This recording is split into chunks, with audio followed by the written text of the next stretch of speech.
అజారుద్దీన్ కోదండరాం పేర్లను ఆమోదించండి. ఇంకా వీళ్ళిద్దరిది ఆమోదించినలే. Governor quota కింద వీళ్ళు ఎమ్మెల్సీలుగా వీళ్ళని నియమించడం జరిగింది. అయితే ఆయన సంతకం పెట్టలే ఇంకా గవర్నర్. అప్పుడు పాత గవర్నరే పెడతారు అనుకున్నారు, గవర్నర్ మారినరు. అది పెద్ద వివాదం కింద మారుతూ వస్తున్నది, కోర్టులకు పోయింది.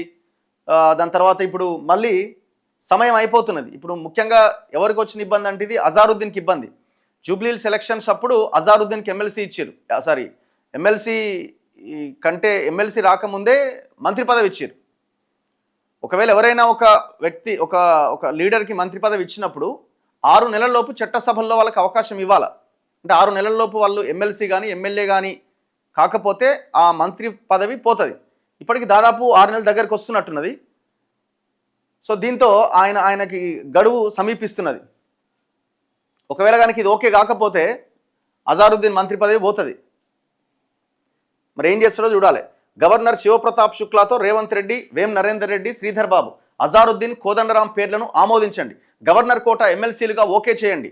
గవర్నర్ శివప్రతాప్ శుక్లాను కోరిన ముఖ్యమంత్రి రేవంత్ రెడ్డి డ్రగ్స్ తీసుకోబోమంటూ విద్యార్థుల నుంచి ప్రమాణ పత్రం తీసుకోవాలని గవర్నర్ సూచన. తప్పకుండా పరిగణలోకి తీసుకుంటామన్న రేవంత్. డ్రగ్స్ తీసుకోబోమంటూ విద్యార్థుల నుంచి ప్రమాణ పత్రం తీసుకోవాలన్నట. అసెంబ్లీలో కూడా డ్రగ్స్ తీసుకోమంటూ ఎమ్మెల్యేల దగ్గర నుంచి ప్రమాణ పత్రం తీసుకోవాలి. పార్లమెంట్లో డ్రగ్స్ తీసుకోబోమంటూ ప్రమాణ పత్రం తీసుకోవాలి. అంతేకాదు, అసెంబ్లీకి అటెండ్ అవుతున్న ప్రతి ఒక్కరికి డ్రంక్ అండ్ డ్రైవ్ టెస్ట్ చేయాలా, ప్రతిరోజు ఎంటర్ అవుతుంటే డ్రంక్ అండ్ డ్రైవ్ టెస్ట్ చేయాలా, డ్రగ్ టెస్ట్ కూడా చేయాలా. బాధ్యతగా ఉండాల్సిన ఎమ్మెల్యేలు కదా. సో ఇవి చాలా ఇంపార్టెంట్. ఒక అడ్వకేట్ మొన్న పోతే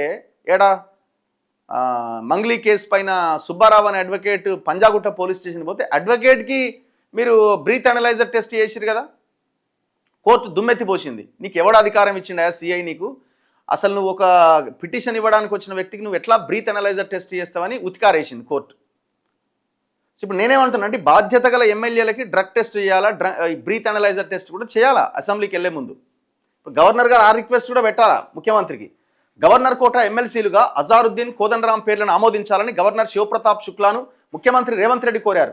గతంలో అప్పటి గవర్నర్ వద్దకు ఈ ఫైల్ వస్తే న్యాయ నిపుణుల అభిప్రాయం సైతం తీసుకున్నారు. నియామకానికి సంబంధించి తదుపరి చర్యలు తీసుకోవాలని కోరినట్లు సమాచారం. మంత్రి శ్రీధర్ బాబు, ఎంపీ వేం నరేందర్ రెడ్డితో కలిసి ఆదివారం లోక్ భవన్కు వెళ్లిన ముఖ్యమంత్రి రేవంత్ రెడ్డి గవర్నర్తో మర్యాదపూర్వకంగా భేటీ అయ్యారు. ఈ సందర్భంగా ఎమ్మెల్సీల నియామకంతో పాటు విద్యారంగానికి సంబంధించిన అంశాలపైన చర్చించారు. ప్రస్తుతం మంత్రిగా కొనసాగుతున్న అజారుద్దీన్ 6 నెలల్లోపు చట్టసభల సభ్యుడు కావాల్సి ఉంది. ఎందుకంటే ఆయన మంత్రి అయింది కాబట్టి ఎమ్మెల్సీగానో ఎమ్మెల్యేగానో సభలో కూర్చోవాలి, లేకపోతే మంత్రి పదవి పోతుంది. నెలాఖరుకు ఆ గడువు ముగుస్తున్నది. ఈ నెలాఖరు అయిపోతే ఇప్పుడు ఇంకొక 10 రోజులు అయిపోతే ఆయన అయితే ఎమ్మెల్సీగా కూర్చోవాలి, సభలో కూర్చుంటే మంత్రి పదవి ఉంటుంది, లేకపోతే మంత్రి పదవి పోయినట్టే. ఈ నేపథ్యంలో గతంలో జరిగిన పరిణామాలను ముఖ్యమంత్రి గవర్నర్కి వివరించినట్టు తెలిసింది. సో ఇట్లా మొత్తానికి నిన్న సమావేశం అయ్యారట. ఇక మరి ఏమైందన్నది చూడాలి. ఇక మరి ఆయన ఆమోదం తెలిపితే నిలబడుతుంది. కోదండరామ్ గారిది కూడా అదే పరిస్థితి. ఆయనకి అసలు ఆ పదవి ఎందుకు ఇచ్చిర్రో ఆయనకి ఇచ్చిన సంతృప్తి లేదు. కోట్ల చుట్టూ తిరుగుడు, ఆడ తిరుగుడు, ఈడ తిరుగుడు. మళ్ళా అప్పటి నుంచి కాంట్రవర్సీనే నడుస్తున్నది.